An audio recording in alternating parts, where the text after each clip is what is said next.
Hi. இப்போ நமக்கு ஒரு இன்ஸ்டன்ட் ஹாப்பினஸ் வேணும் அப்படின்னா, எப்பவுமே இன்ஸ்டன்ட்டா ஒரு ஹாப்பி மூட்லயே நம்ம இருக்கணும் அப்படின்னா, ஃபர்ஸ்ட் விஷயம் உங்களோட எண்ணத்துல அடுத்தவங்கள பத்தின ஒரு ஜட்ஜ்மென்ட்டான ஏதாச்சும் ஒரு தாட்ஸ் ஓடிட்டு இருக்கு அப்படின்னா, அத அப்பவே ஆஃப் பண்ண கத்துக்கோங்க.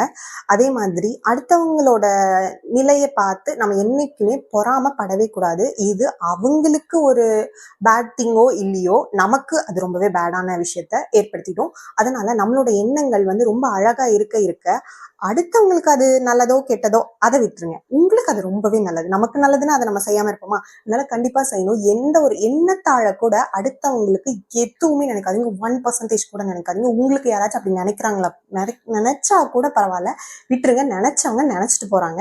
அதை பத்தி என்னைக்குமே வரி பண்ணிக்காதீங்க, வரியே பண்ணிக்காதீங்க. நம்ம நல்லது செய்யறப்போ கண்டிப்பா அந்த நல்லது என்னைக்காவது ஒரு நாள் நம்ம கைக்கு வந்து சேரும். என்னைக்குமே அது நடக்கலையே, நான் செஞ்சது என்ன பிரயோஜனம் அப்படின்னு சொல்லிட்டு வெக்ஸ் ஆகவே ஆகாதீங்க. வெக்ஸ் ஆகுற அளவுக்கு லைஃப் வந்து கிடையாது. ரொம்ப ஹாப்பியா இருக்க வேண்டிய ஒரு பீரியட். அதுல நம்ம வெக்ஸ் ஆகி சண்டை போட்டு இவங்க கூட நான் பேச மாட்டேன், அவங்க கூட பேச மாட்டேன். சில சில பேருக்கு சிலர் கூட நமக்கு வந்து வைப்ரேஷன் செட் ஆகாது. அதை வந்துட்டு விட்டுருங்க. அதுக்காக அவங்கள வெறுக்க வேணாம். அதுக்காக அவங்க கிட்ட போய் நான் ஒட்டிட்டே இருப்பேன் அப்படின்னு சொன்னா அவங்களோட வைப்ரேஷன்ஸ் வந்துட்டு நம்மளை அஃபெக்ட் பண்ணும். ஸோ நம்ம வந்துட்டு நம்மளோட வைப்ரேஷன்ஸை நம்ம கிளியரா வச்சுக்கணும் அப்படின்னா நம்மளோட தாட்ஸ் வந்து ரொம்பவே பியூரா இருக்கணும். ஓகேவா? பாய்.